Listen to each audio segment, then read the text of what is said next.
but I want to start with Kevin Smith's Mallrats. Is an amazing follow-up movie. I'm a huge fan of Kevin Smith, especially his kind of earlier work, like Clerks, Mallrats, Jay and Silent Bob. Um, he made his feature-length debut of Clerks, which is a truly incredible film. Go and watch it. He shot it at the convenience store and video store that he actually worked at. He got his friends to act in it, and he had a budget of just $27,000 that he got from maxing out various credit cards and selling off his comic book collection.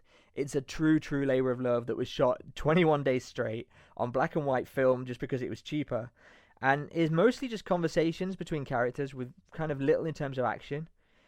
The coolest trivia, I think, around Clerks is that it all had to be shot at night when the shop was closed, his boss giving permission to use the shop.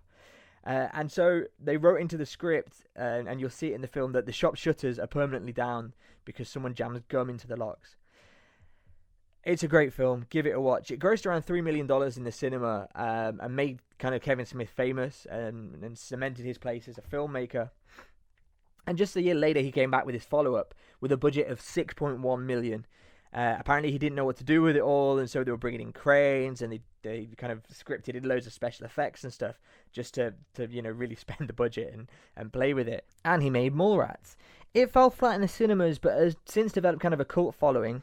Obviously, it's way before kind of my time. I was just a kid, but I really fell in love with it, with the dialogue and the kind of the grungy music of the whole thing. Cast members include Jason Lee and a very young Ben Affleck, as well as Ethan Suplee. Despite its failings, Mallrats is one of my favourite of the early Kevin Smith movies, just because of its whimsical, kind of fun, 90s alternative soundtrack, and it just captures the kind of slacker culture at the time.